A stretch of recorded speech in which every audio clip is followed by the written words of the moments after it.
संसार में यूं तो अनेक राजा राज्य चलाते हैं, परंतु ऐसे बहुत ही थोड़े होंगे जो प्रजा के हितैषी और धर्मक समझे जाते हैं। जिस प्रकार प्रजा का प्रेम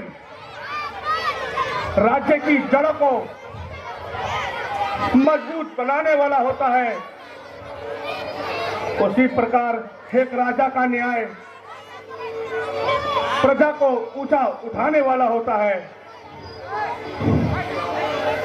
सदा से एकता की आस में संसार चलता है। प्रजा और राज से बढ़कर ही कारोबार चलता है। यथार्थ है महाराज। नीति में कहा गया है, जिस शरीर में प्राण नहीं, जिस सरोवर में कमल नहीं, जिस घर में दीपक नहीं और जिस राज में राजा नहीं, जिस राजा में न्याय नहीं, वह तो मरघट के समान होता है। मंत्री जी, इसमें क्या संदेह है? महाराज श्रवण जी पधार रहे हैं। मंत्री जी, उन्हें आदर सहित यहाँ ले आओ।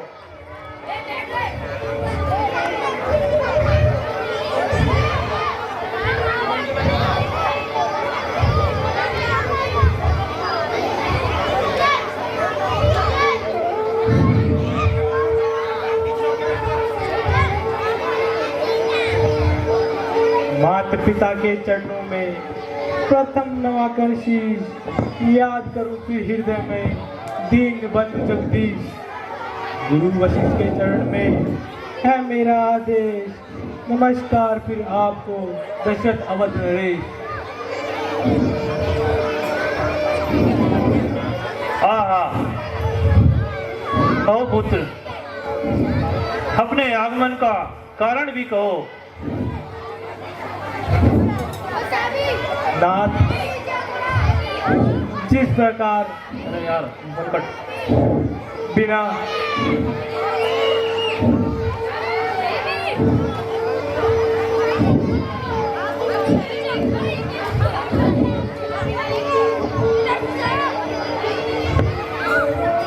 इसी प्रकार बिना माता पिता के भक्ति के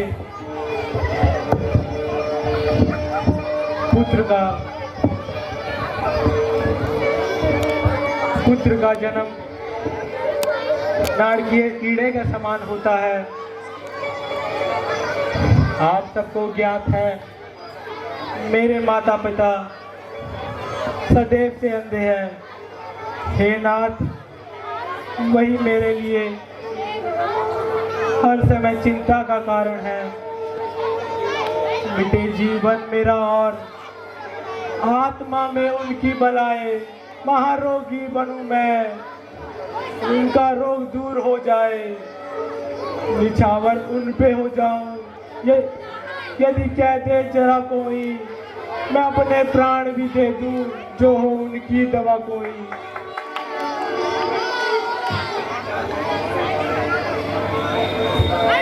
परंतु बेटा, तुम्हारे माता पिता, क्या तुम उनके अंधे होने का कारण भी जानते हो? नहीं जानता, परंतु जानने की अभिलाषा रखता हूँ।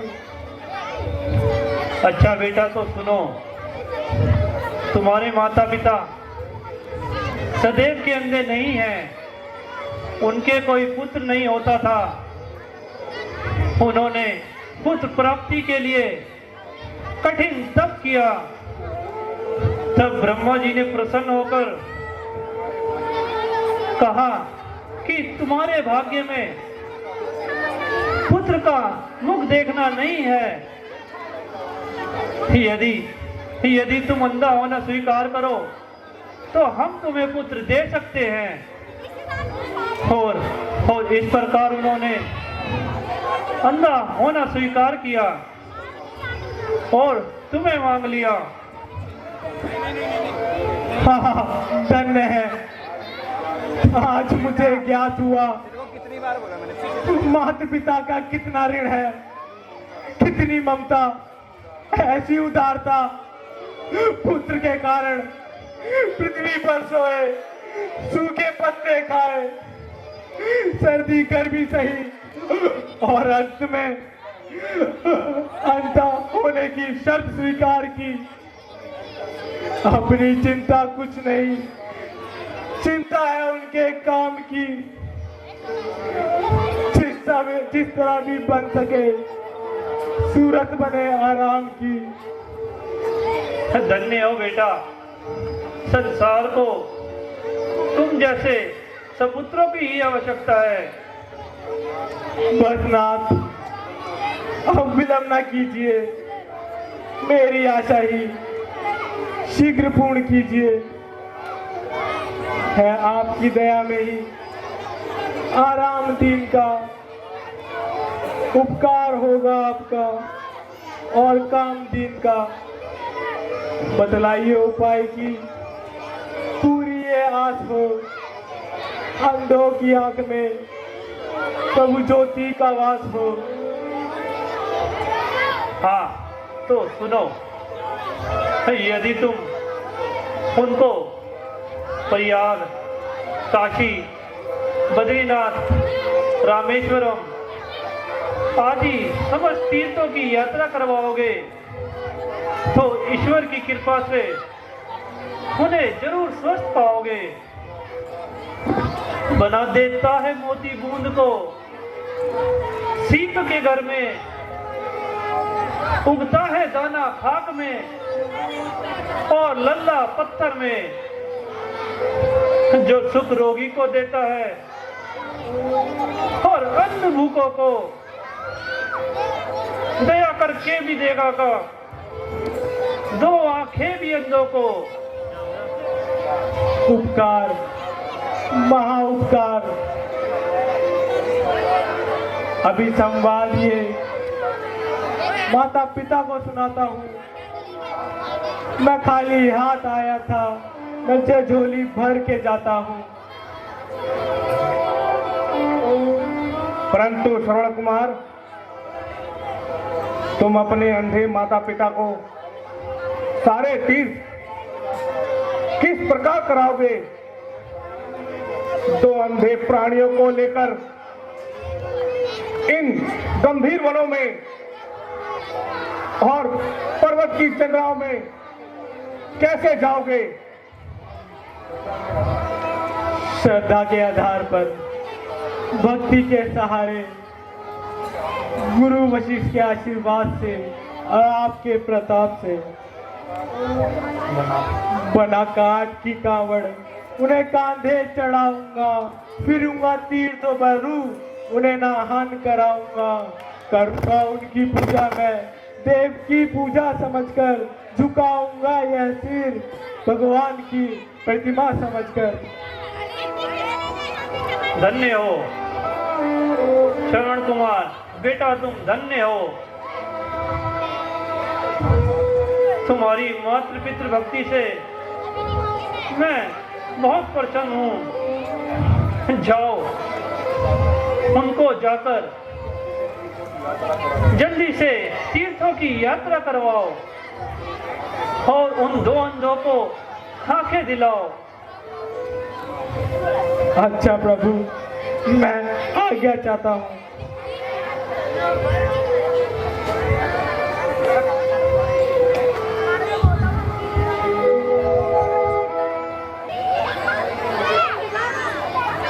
माता जी, पिताजी, हम अयोध्या के निकट हैं। आप कुछ विश्राम कीजिए। यदि कुछ इच्छा हो तो आज्ञा दीजिए। बेटा शरवण,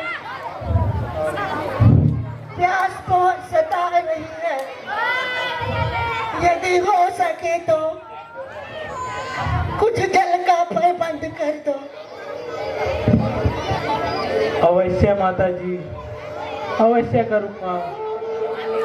आप आराम कीजिए, मैं जल लेकर आता हूँ।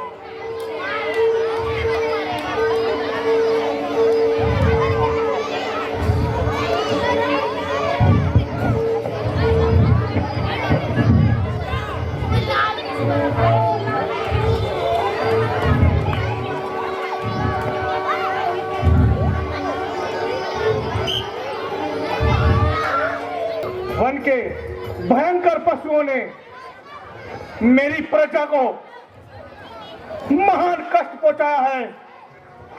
देखो, तुम सब उस ओर चले जाओ और जो हिंसक पशु मिले उसे मार भगाओ। मैं यहीं रुक जाता हूं।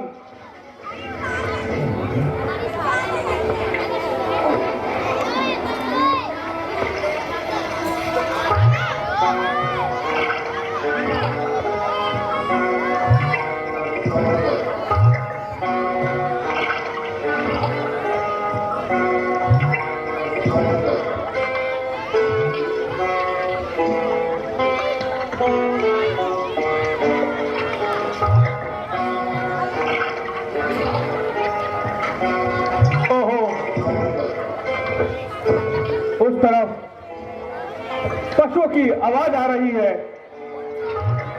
जरूर वहां कोई हिंसक पशु है। मुझे उसी दिशा में जाना चाहिए।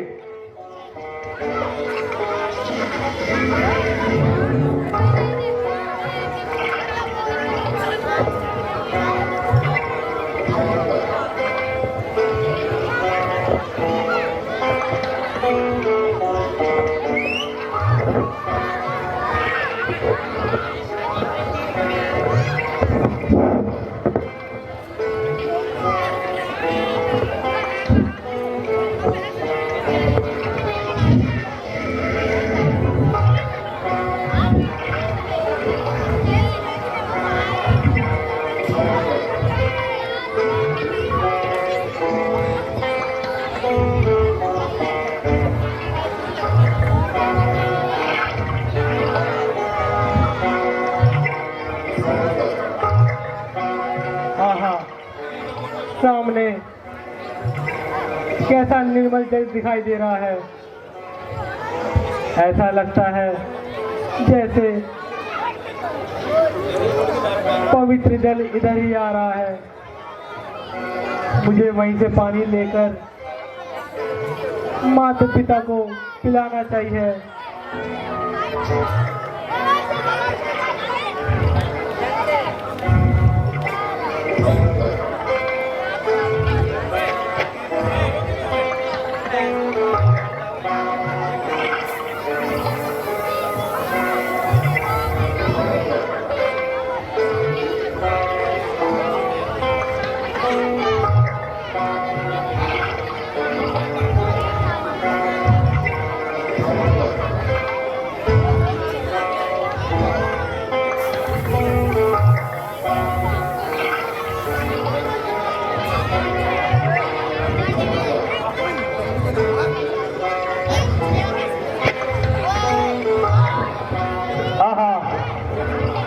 ऐसा लगता है जैसे कोई हिंसक पशु जल पी रहा है। मुझे उस दिशा में पार चलाना चाहिए।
माता,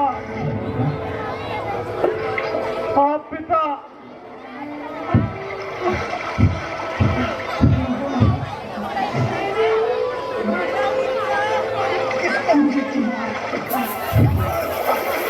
हो गया कैसे समय, ये काल ग्रांजान का भावकारी है लगा, सीने में बाढ़ का हो चुका जीवन मेरा, अब सांस पूरी हो चुकी, अब भरोसा एक पल को नहीं बाढ़ का। देख लो माता पिता, अंतिम समय आकर मुझे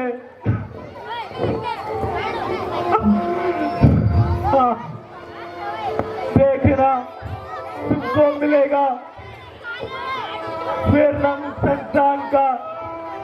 हाय माता पिता, अब तुम कैसे दिन काटोगे, अब तुम किसके सहारे जियोगे। आज तुम्हारे हाथों की डंगोरी भी टूट गई, तुम्हारे मन को संभालने का सारा भी नष्ट हो गया, जो मरने में पूर्ण शांति है। हाय माता, केवल यही दुख है, अब तुम्हें तीर्थ यात्रा कौन कराएगा और प्यास से मरते हुए को पानी कौन पिलाएगा। देख कर किसको करोगे गर्व, अपने भाग्य पर कौन जन डालेगा।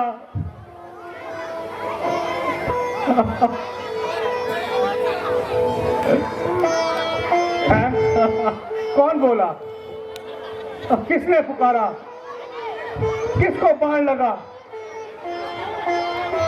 हो गया कि जुल्म धोखे से किसी की जान पर। आए माता, चल गया बाण क्या मेरा किसी इंसान पर। आए माता पिता,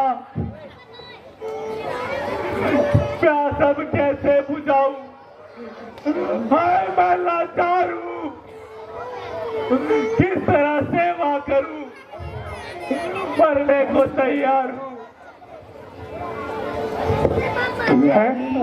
कौन? शरण कुमार? अंधे माता पिता का सहारा, बूढ़े माँ बाप का प्यारा। हाय दशरथ, तूने किसको बाहर मारा।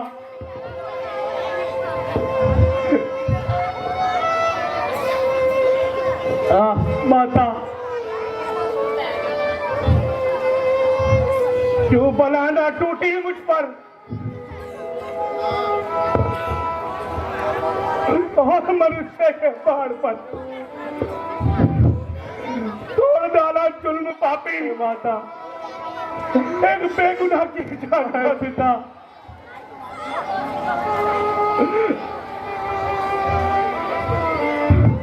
अब तुम्हारा आज्ञाकारी पुत्र समाप्त होता है, अब तुम्हारी रही सही आशा भी टूटती है। अब तुम कैसे धीरज धरोगे, उसको देखकर मन को शांत करोगे। आत्मा परलोक में बेटे को देखे बिन गई, एक डंगोरी थी बुढ़ापे की, है वो भी छिन गई। श्रवण कुमार, मुझ निर्दयी के शिकार बेटा, बेटा आंखें खोलो, अंतिम बार अपने प्राण घातक को देखो। तुम पर प्राण खोलने वाला मैं हूं, तुम्हारी पवित्र कोमल जान पर अन्याय करने वाला मैं हूं। बेटा,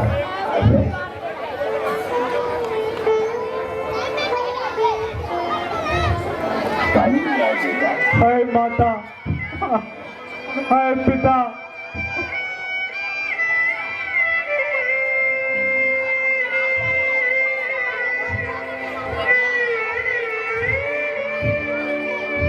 कौन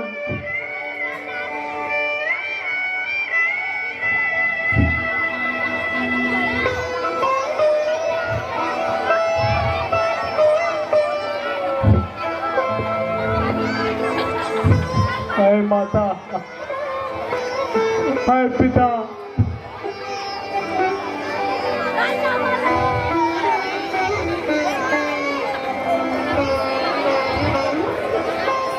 सुन रहे हैं कान,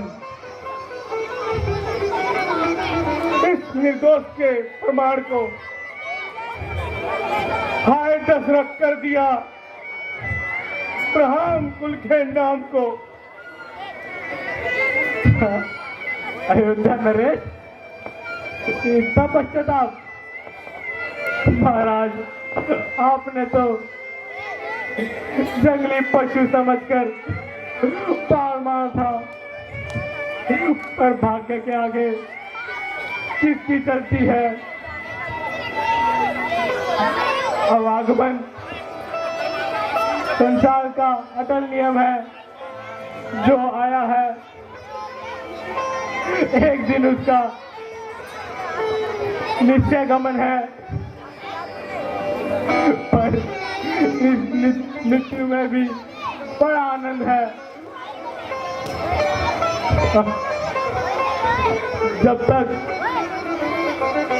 जब तक जिया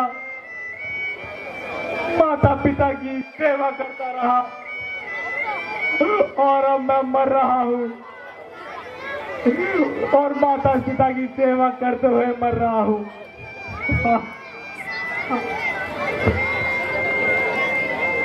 क्या तुम मुझे दंड भी नहीं दोगे? कभी नहीं। मुझ अन्याय से इस पाप का बदला भी नहीं लोगे? कदापि नहीं। अच्छा तो सुनो, इतना ही कर लो, दशरथ से अंतिम बार कोई सेवा ही ले लो। अच्छा, यदि आपकी यही इच्छा है तो इतना काम कीजिए, इस लोटे में जल लाकर सामने वृक्ष के नीचे बैठे हुए मेरे अंधे माता पिता को जाकर दे दीजिए। बहुत अच्छा। और कुछ? जरा मेरे निकट आइए और मेरी छाती से यह बाण निकाल दीजिए।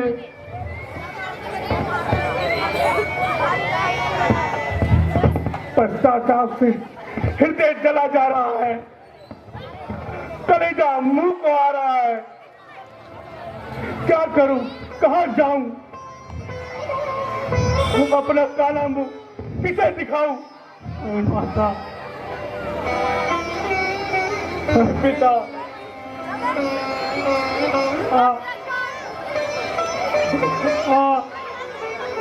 माता, पिता,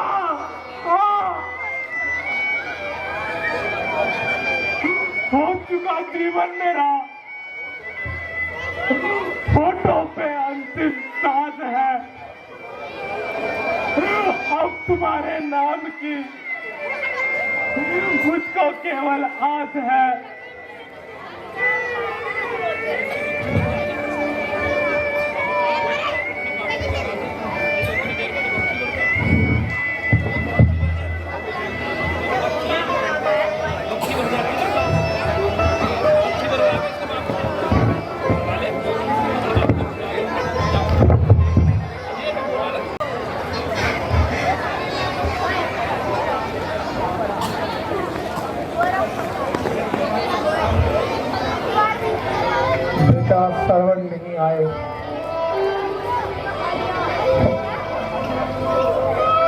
सरवण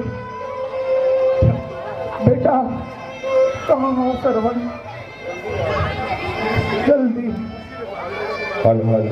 क्या अभी तक तुम्हें जल नहीं मिला? हाय बेटा, हमारी हाथा में शांति बढ़ी ही जा रही है। आंखें तुम्हें देखने को तड़पा रही है। बेटा बोलो, जल्दी बोलो। मन हुआ बेचैन, अब तोड़ो ना मेरी आस को। ध्यान में बेटा तेरे मैं भूल बैठी प्यास को।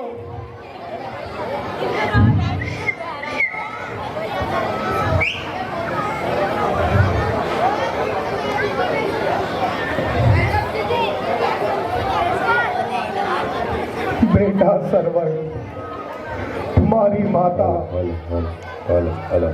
याद कर रही है।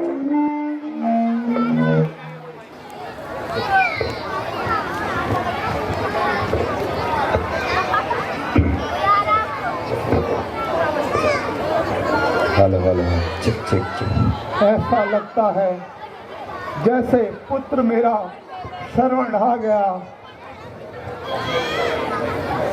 हाय हाय, क्या कहूं? इन बेचारों को किस प्रकार उत्तर दूं? हो रहे रोलीन कितने पुत्र के ध्यान में,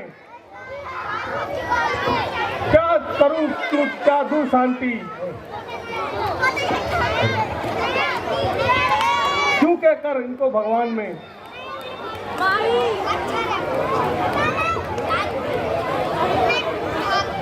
तुम इतना इतनी देर तो कोई काम में नहीं लगाते। जब हम बुलाते हैं तो दौड़े दौड़े आते हो। कहाँ चले गए थे? जल्दी आओ और हमें जल पिलाओ। आया माता पिता, आपके लिए जल लेकर अभी आया।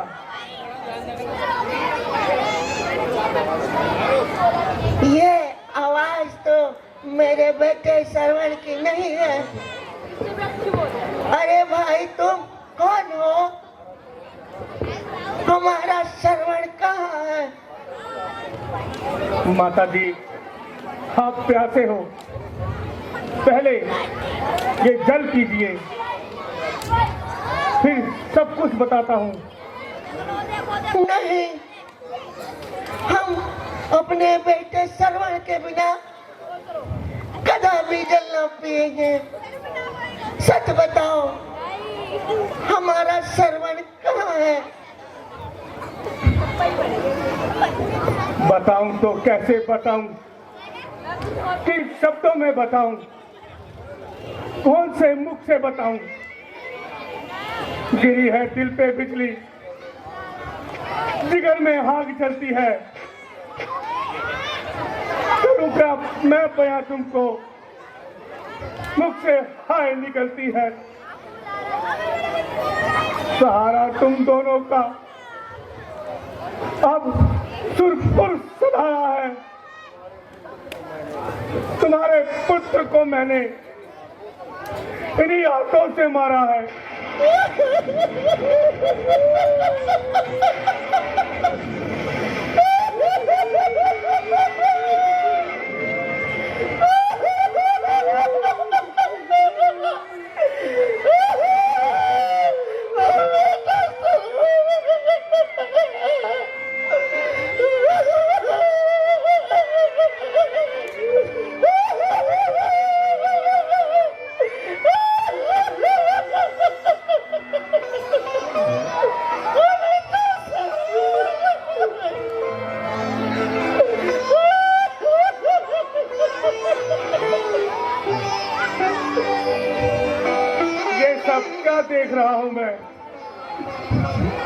इन अभागी आंखों से क्या देख रहा हूं?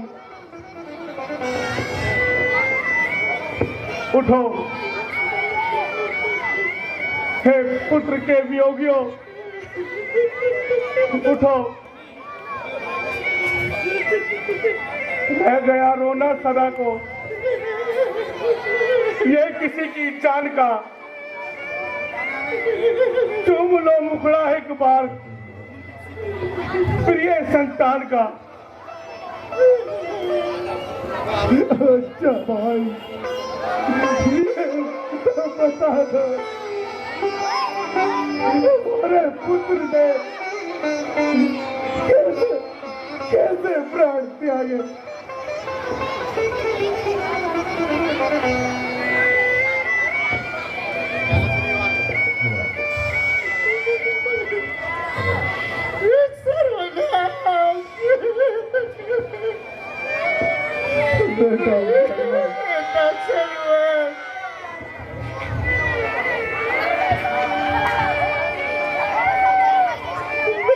मैंने श्रवण कुमार को एक हिंसक पशु जानकर बाण चला दिया, जिससे बाण श्रवण कुमार के सीने में जा लगा और उसके प्राण चले गए।